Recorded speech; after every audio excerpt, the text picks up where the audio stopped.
Usaha yang terbaik atau pekerjaan terbaiknya adalah kerjaan atau usaha yang sekarang dilakukan. Jadi jangan, ya, iya, yang dikerjakan yang saat ini dilakukan ya. Jadi jangan kemudian saya pengen usaha A, B, C, D, E gitu kan. Yang ada inilah yang terbaik.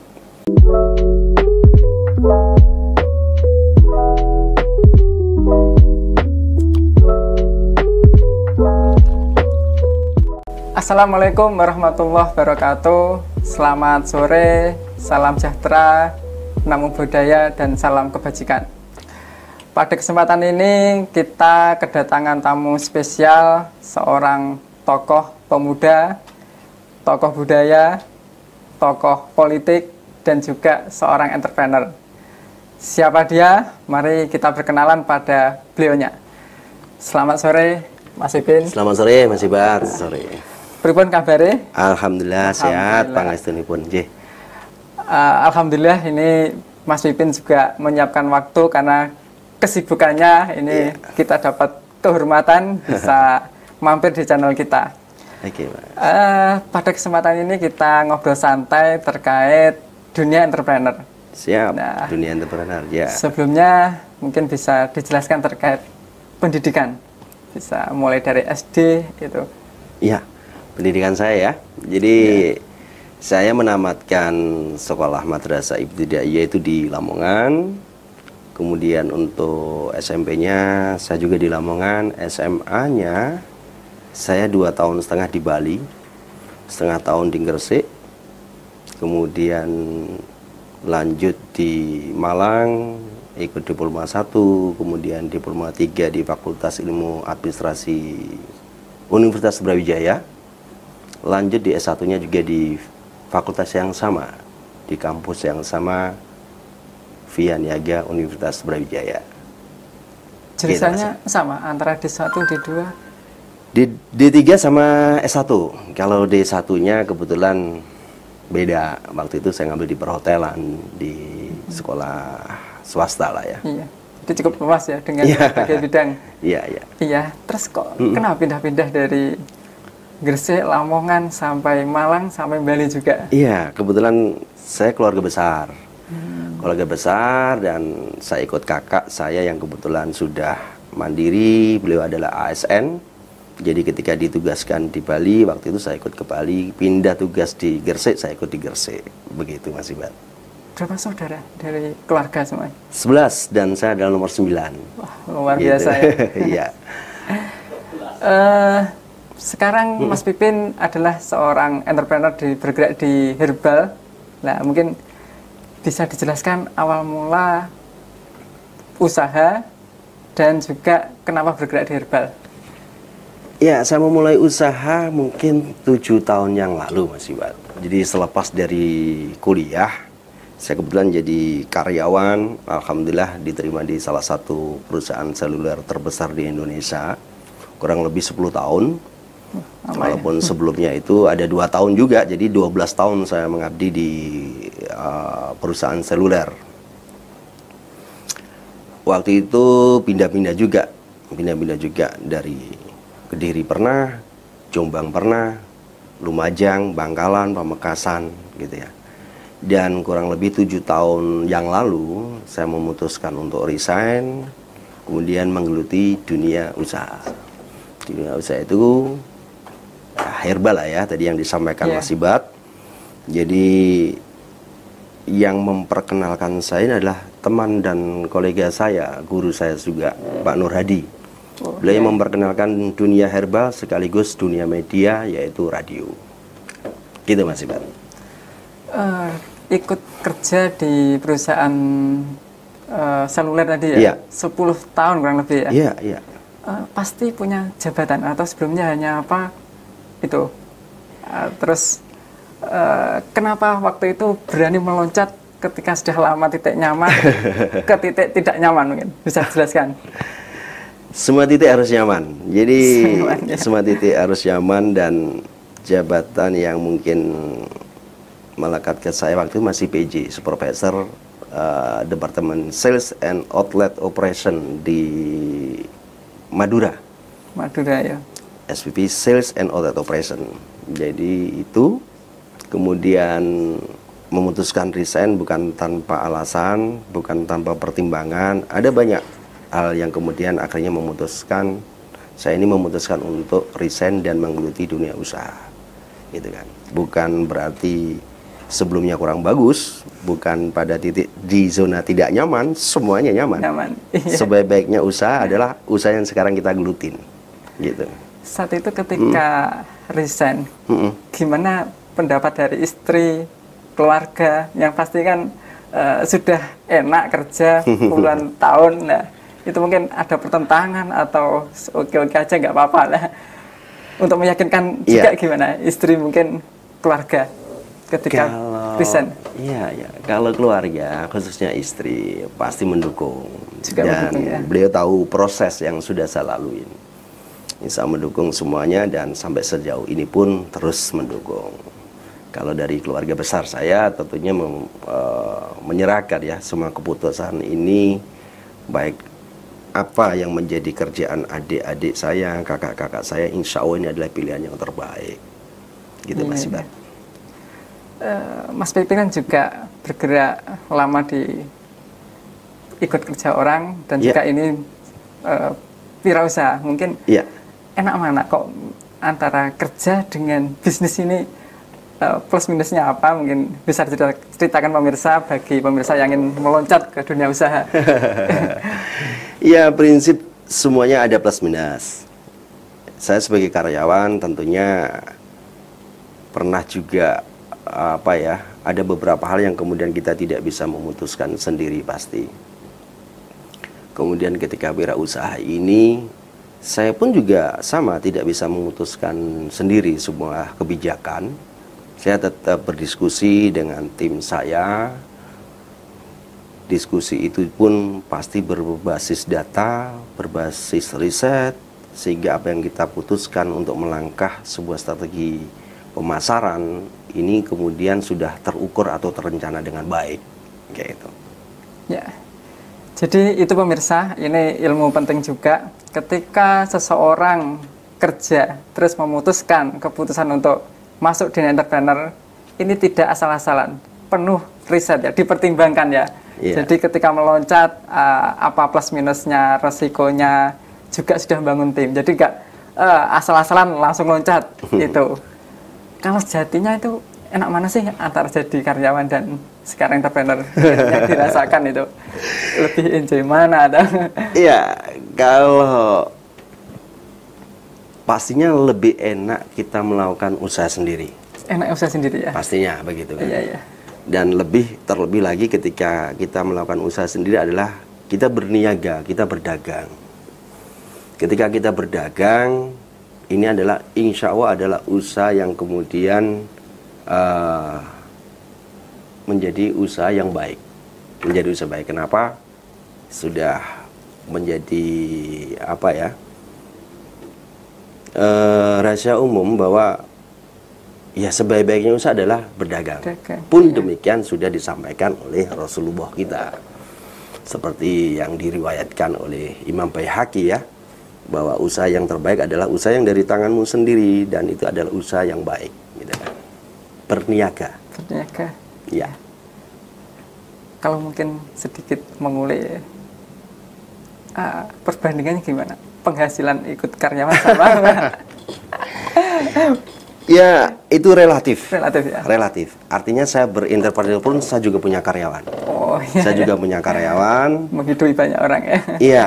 Jadi ketika kita bicara bagaimana memberikan manfaat, ketika saya berwirausaha seperti ini, insya Allah manfaat ini yang kemudian saya berikan secara langsung kepada karyawan, kepada tim saya itu jauh lebih mengena dibandingkan dengan ketika saya menjadi sebagai karyawan kan, terbatas bagaimana ini manfaat ini saya berikan kepada keluarga saya, gitu Mas. Jadi tidak melulu memikirkan uang ya, jadi juga berpikir nilai manfaat. Kalau seseorang itu membuka usaha, yang pasti bisa membuka lowongan kerja, mengkaryakan orang, mengurangi pengangguran. Itulah kehebatannya jadi entrepreneur. Kita sudah tahu entrepreneur itu penduduk Indonesia 270 juta. Yang bergerak di dunia usaha baru 3,5%. Jadi masih minim sekali dengan negara sebelah ya. Singapura aja berapa? Cukup banyak. Iya, betul. Cukup minim di Indonesia itu. Jadi Mas Pipin luar biasa, tidak melulu uang tapi nilai manfaatnya itu. Iya. Ketika ini Mas Pipin bergerak di dunia usaha herbal ya. Iya. Ini sekarang karyawan berapa? Dan Karyawan. waktu memulai itu berapa karyawan dan sekarang sudah berapa mungkin? Ya, tentunya semuanya berproses. Saya fokus di dunia wirausaha ini berarti kurang lebih sudah sekitar 8 atau 9 tahun ya. Saya mulai dengan tim yang kemudian isinya hanya sekitar 3-4 orang gitu kan. Awalnya 3-4 orang ya? 3-4 orang, kemudian mulai bertumbuh, kemudian sesuai dengan kebutuhan usaha, saya kemudian ada penambahan karyawan, gitu Mas.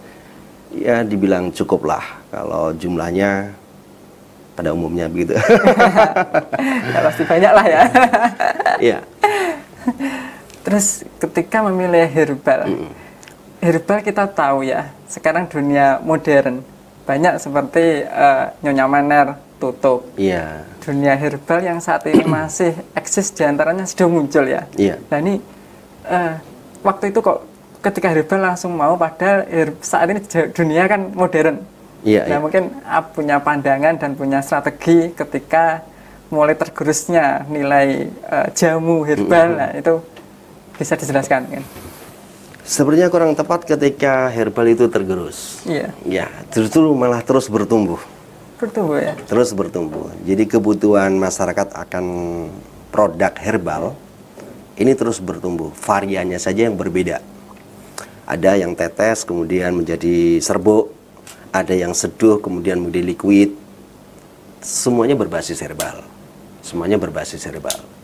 Modern dan juga ya. Iya, artinya intinya produk yang kemudian kita jalankan adalah produk tanda kutip ini bukan obat tapi jamu. Iya, jamu.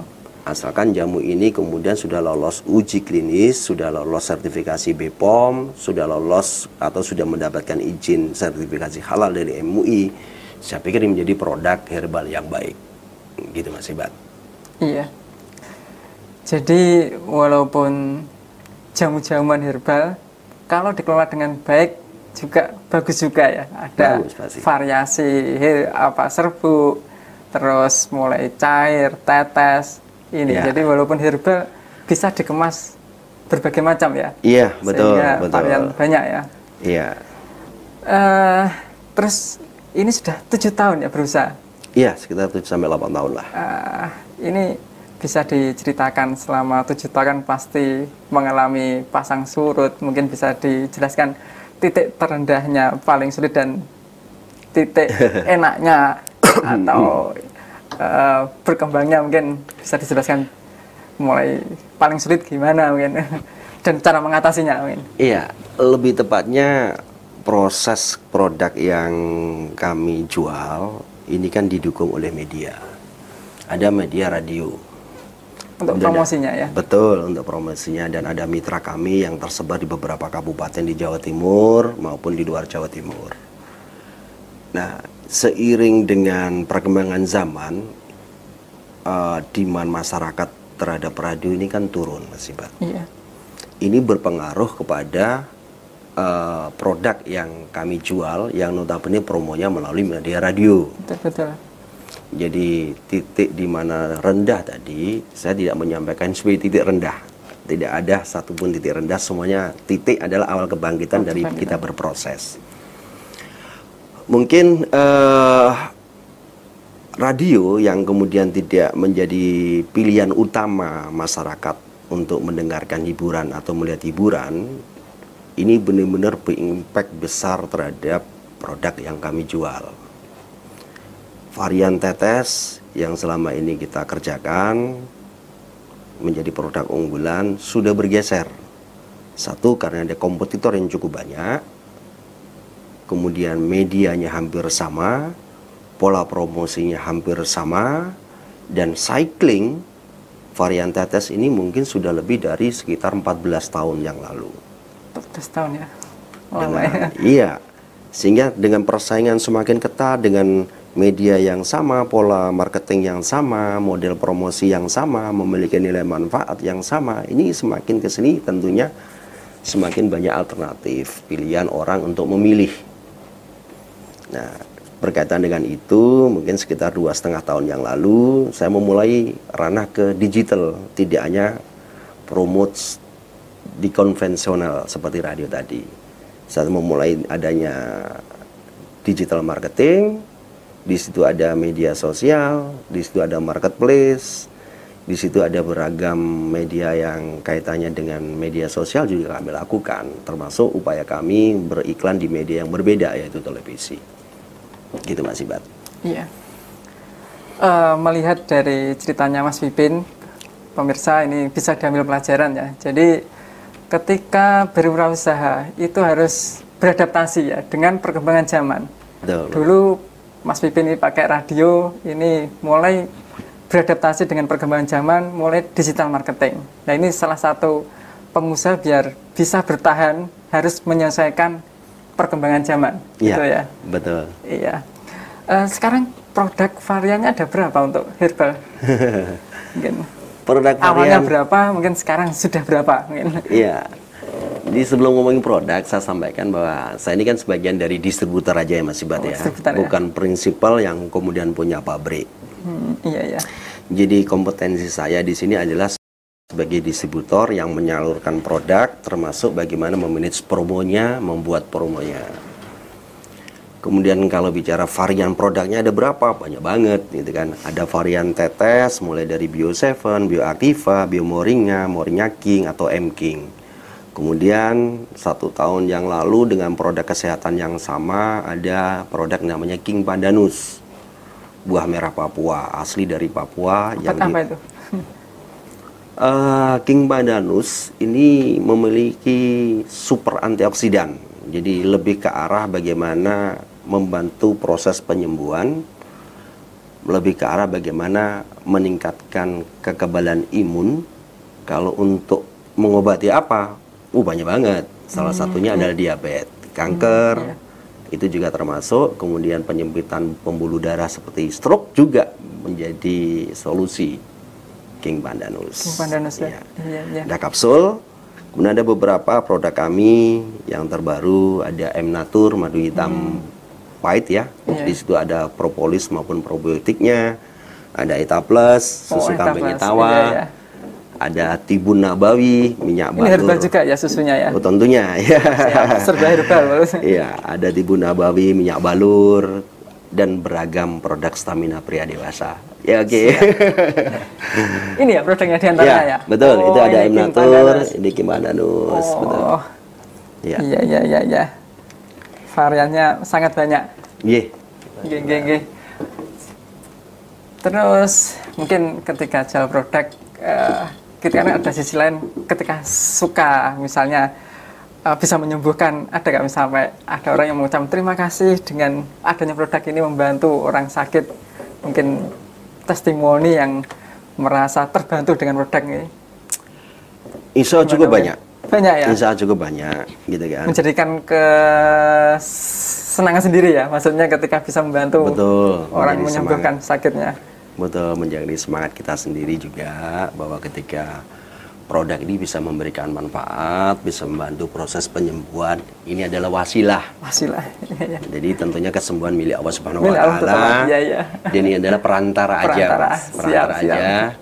Dan tentunya saya terus mendorong masyarakat untuk mengkonsumsi herbal ya. Kenapa? Bahwa herbal ini tidak terlalu resisten dengan ginjal kita. Kalau obat-obat medis, ya? Tentunya begitu. Herbal aman. Ya. Tentunya kalau obat medis ini kan kimia ya. Kalau kita konsumsi secara berkelanjutan dalam jangka panjang, ini ada pengaruh dengan organ vital kita. Tapi kalau herbal jauh lebih aman ketika dikonsumsi dalam jangka panjang. Gitu Mas Ibat. Iya. Untuk varian harganya paling mahal berapa, paling murah berapa? Waduh. Ya kita sesuai kebutuhan dan ada segmentasi pasar kita sendiri-sendiri. Seperti Eta Plus ini dengan 200 gram harga di apotik sekitar 50 sampai 60 ribu. Iya, terjangkau banget ya. Iya. Paling mahal? paling mahal ini kebutuhan untuk stamina pria deh ya. Iya ya. Nyampe berapa itu? Ya kalau kebutuhan stamina pria memang lebih besar ya, karena komposisinya juga nggak sembarangan produk gitu kan. Termasuk ginseng merah Korea juga ada komposisi di situ. Ada produk yang nilainya sampai 300-an Sampai ribu. 300 Iya. ya. Iya ya. Jadi itu pemirsa kelebihan herbal dengan kimia. Herbal itu memang harganya lebih mahal, tapi lebih aman ketika dikonsumsi untuk jangka panjangnya dibanding kimia. Jadi ada plus minusnya, bisnis herbal ini punya nilai tambah ya untuk kesehatan. Ini jamu-jamu itu kan memang produk Indonesia asli, budaya yang perlu dilestarikan. Iya. Mungkin terkait ke depan, apakah nanti pengembangannya gimana? Apa ke depan juga IPO perusahaannya atau mungkin bisa dijelaskan apa ya ke depannya, mungkin visi misi ke depan itu? Iya. Atau yes, planning ke depan mungkin untuk perusahaan.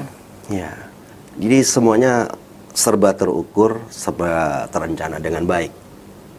Kemudian kita lakukan inovasi, kita lakukan improvisasi, perbaikan-perbaikan dari apa yang sudah kita lalui. Alhamdulillah saya memiliki tim yang luar biasa. Rata-rata masih muda, gitu kan. Punya daya jelajah yang bagus, punya networking yang bagus, sehingga apa yang menjadi kebutuhan usaha untuk berkembang ini bisa diakomodir oleh mereka. Kita juga wajib menyesuaikan, beradaptasi dengan perkembangan zaman, jadi kan sebuah keharusan bahwa kami mengikuti perkembangan zaman digital ini, sehingga sekarang menjadi tabu, enggak tabu lagi ya. Jadi ketika seusia saya 46 tahun main TikTok ini menolak tua gitu kan. Berarti belajar lagi ya. Untuk bagaimana mungkin saya tidak kemudian memiliki akun TikTok, kemudian saya meminta tim saya untuk berperan aktif di dunia TikTok. Sosial seperti itu, termasuk TikTok kan. Memang musa muda. Nah, artinya apa yang kemudian kita harapkan di company ini tentunya sekali lagi bukan ekonomis saja. Nilai ekonomis yang kami dapatkan bukan menjadi prioritas utama kami, tapi bagaimana dengan entrepreneur ini, dengan usaha ini, dengan company yang sekarang ini bisa memberikan manfaat buat orang banyak, khususnya tim saya, keluarga saya, mitra-mitra saya. Selain memberikan manfaat adalah keberkahan. Ya. Untuk menjual produk, banyak hal, banyak cara yang mungkin dilakukan. Tapi kalau kemudian ada banyak hal yang kemudian kurang baik dilakukan, khawatirnya nanti keberkahan itu tidak muncul, Mas Ibad. Siap. Jadi kami mengalir, tentunya tetap ada perencanaan yang baik dan kita beradaptasi dengan perubahan zaman. Gitu, Mas Ibad. Beradaptasi dengan perkembangan zaman. Saya jadi ingat, Mas Ipin, perusahaan sebesar kayak Nokia dulu ya. Dulu itu HP yang tercanggih atau banyak penjualannya, tiba-tiba langsung hilang dari peredaran. Mungkin ini dia kurang menyelesaikan perkembangan zaman, ada Android hilang. Nah ini kurang lebih seperti itu mungkin. Ini bisa diambil pelajaran seperti Mas Pipin menyelesaikan perkembangan zaman dan beradaptasi. Ya. Iya, Mas Pipin bergerak di herbal sudah 7 tahun ya, bergerak di wirausaha. Ini menurut saya termasuk sukses juga, 7 tahun lama juga ya. Padahal kan sebelumnya nggak punya ilmu entrepreneur, mungkin ada mentor yang selalu mengawal atau yang mengajar. Itu gimana peran mentor atau otodidak? Gimana Wina? Bisa dijelaskan? Jadi sekali lagi ini balik lagi kepada hakikat ya. Saya bilang hakikat bahwa manusia ini dilahirkan sudah dalam tataran memiliki jiwa entrepreneur, berusaha. Kita lahir ini penuh perjuangan, ada sebuah usaha sehingga ada satu di mana proses jadi ini terbentuk. Kemudian ketika bicara usaha atau entrepreneur, kita dari awal ini dari kecil sudah dididik sama orang tua, walaupun nggak kerasa. Mas Iba, tolong belikan sesuatu, belikan cabai misalkan, belikan telur. Orang tua kita menyuruh. Ini sudah proses bertransaksi. Ini sudah berniaga. Mas Iba, kalau nanti kamu ranking 1 di sekolah, saya jalan-jalan, saya belikan baju baru. Nah, ini sudah proses transaksi. Bahwa kita di alam bawah sadar sudah dididik orang tua kita untuk berwirausaha. Kemudian ada lagi tadi yang sudah seperti yang di awal saya sampaikan, sebaik-baik usaha adalah usaha yang dari tangan kita sendiri nih. Dan itu adalah berniaga. Berniaga yang baik tentunya. Nah, entrepreneur ini sudah melekat di diri kita sejak awal. Saya kebetulan dilahirkan di lingkungan yang kemudian saya memiliki kedua orang tua yang memang berwirausaha. Punya toko. Iya. Kemudian Bapak Ibu di toko semua. Betul. Kemudian almarhum abi saya pernah punya usaha ayam petelur. Sudah punya usaha, pernah punya usaha apa namanya ini pengiringan ikan. Di masa kuliah saya tidak melulu dapat kebutuhan hidup dari orang tua, Mas Ibat. Cari sendiri. Saya sudah berwirausaha. Saya mulai jualan kartu lebaran, jualan baju, jualan celana, jualan kalender. Ini di Brawijaya saya jalan terus, gitu kan. Kemudian saya di Telkomsel di sales and outlet operation. Penjualan juga Mas Ibat. Jadi otodidak bisa, tapi saya juga ada mentor ketika saya bekerja di Telkomsel. Ya. Jadi darah wirausaha cukup mengalir ya dari keluarga yang sudah entrepreneur ya, jadi mengalir ya. Ya. Plus mentor itu ya. Iya. Mas Pipin ini gini, ini sudah cukup lama ya? Nggak kerasa Mas Iban. Iya. Di sisi lain dari ini mungkin untuk keberkahan punya apa? Mungkin saya dengar-dengar juga punya kayak yayasan untuk sosial. Mungkin bisa dijelaskan mungkin tujuan mendirikannya sosial apa membantu. Dan rata-rata kan kalau usaha punya apa ya, CSR lah itu. Untuk keberkahan atau juga menunjang, bisa dijelaskan. Seseorang kalau ingin wirausaha juga perlu lah kayak membuat apa itu, bisa dicontoh atau gimana mungkin. Kayak yayasan sosial mungkin. Iya, pertanyaan Mas Iban agak sulit antara ini untuk CSR atau untuk mencari keberkahan. Ada yayasan saya Laskar Peduli Sesama atau LPS, memang bergerak di bidang sosial gitu Mas ya. Udah bergerak di bidang sosial, ini bagian dari panggilan hati nurani saja bahwa seorang entrepreneur kemudian ada CSR atau yayasan yang kemudian bagian dari proses kita bekerja, ada sebuah kewajaran. Tujuannya apa? Ya, tentunya kita bagian dari berikhtiar supaya rezeki yang kita dapat ini menjadi berkah. Gitu. Biar didoakan orang banyak juga ya. Amin. Kesehatan. Kurang lebih seperti itu. Jadi penting ya. Jadi wirausaha itu juga sosial, tidak melulu keuangan. Ya. Mungkin Mas Pipin juga bisa menjelaskan ke pemirsa. Ya. Kenapa kita juga tidak harus usaha melulu uang itu? Mungkin apa kekurangannya? Kan ada usaha yang masih pemulai pikirannya cuan lah. Untuk wirausaha bisa menjadi keberkahan, bermanfaat itu gimana, bisa dijelaskan? Mungkin kalau melulu uang itu kenapa, kalau kekurangannya apa? Kalau kita masih muda biasanya pikirannya mesti uang ya itu. Bisa dijelaskan? Insya Allah tadi sudah saya sampaikan beberapa hal ya. Saya sampaikan beberapa hal bahwa untuk berusaha ini tidak kemudian kita berhitung nilai ekonomi saja, tapi kita berharap ada keberkahan di sana. Nah, dan tadi juga sudah saya sampaikan bahwa usaha yang terbaik adalah dari tangan kita, itu kan. Nah, kalau kemudian kita punya usaha dan itu memberikan manfaat yang luar biasa, contoh herbal ini. orang yang kemudian memiliki gejala sakit atau kondisi sakit, kemudian konsumsi, kemudian sembuh gitu kan. Ini tentunya sebuah hal yang luar biasa, memberikan manfaat atas orang sakit menjadi sembuh.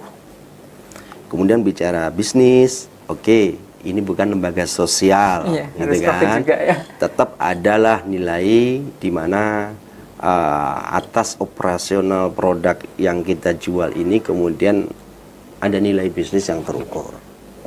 Tapi sekali lagi, kalau kita membabi buta hanya mengejar materi tanpa mengingat ada rambu-rambu, kita bekerja yang baik, berwirausaha yang baik, kemudian berproses yang baik, gitu kan. Ini kan tujuannya bagaimana supaya yang kita dapat ini menjadi sebuah keberkahan. Gitu Mas Ibat. Ya. Kalau saya pikir juga kalau memikirkan melulu uang itu nggak ada habisnya juga ya. Iya. Pasti orang itu lagi dan ingin lagi. Iya. Mungkin ini detik-detik terakhir untuk memberi manfaat pada pemirsa. Mindset yang harus dimiliki seorang pengusaha itu gimana, dan juga nanti pesan-kesan untuk pemirsa biar wirausaha itu sukses, triknya gimana, itu bisa dijelaskan. Ya, usaha yang terbaik atau pekerjaan terbaiknya adalah kerjaan atau usaha yang sekarang dilakukan. Jadi jangan, yang dikerjakan yang saat ini dilakukan ya. Jadi jangan kemudian saya pengen usaha A, B, C, D, E gitu kan. Yang ada ini adalah yang terbaik. Nah, yang terbaik dari sekian banyak usaha tadi saya sampaikan, kita dilahirkan ini dari sisi sudah punya bekal entrepreneur. Sebaik-baik usaha adalah berniaga. Sebaik-baik usaha adalah usaha yang kemudian dari tangan kita sendiri. Nah, untuk para remaja, untuk para generasi Z, generasi Y gitu kan, mulailah beradaptasi untuk berentrepreneur. Berwirausaha sekarang lebih mudah dibandingkan dengan sebelum-sebelumnya. Tanpa memerlukan modal yang banyak, sudah banyak sekali entrepreneur yang kemudian menawarkan kerjasama untuk berniaga melalui media sosial tentunya. Gitu Mas Ibat? Iya. Saya kira cukup sekian, dan kami mengucapkan terima kasih telah menyempatkan waktu di channel kami. Iya. Sebelumnya mohon maaf ya. Terima kasih. Terima kasih Mas Ibat. Nggih, semoga bermanfaat. Terima kasih Mas Ibat. Assalamualaikum warahmatullahi wabarakatuh. Waalaikumsalam warahmatullahi wabarakatuh.